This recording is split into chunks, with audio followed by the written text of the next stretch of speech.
In front of me is the DUOQIN F22 Pro, and today I would like to show you how you can turn on and use keyboard Clipboard.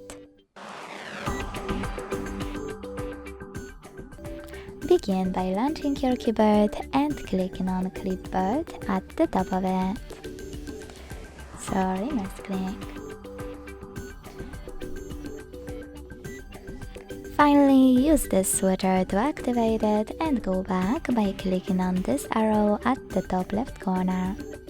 Now you need to copy or cut any text, and to paste it right away, click on it at the top of your keyboard.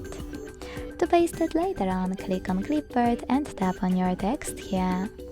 To pin it, use this pen at the top right corner, click on your text and tap on pin icon. You can unpin it the same way. To delete it, tap on the pen, click on the text and use pin icon.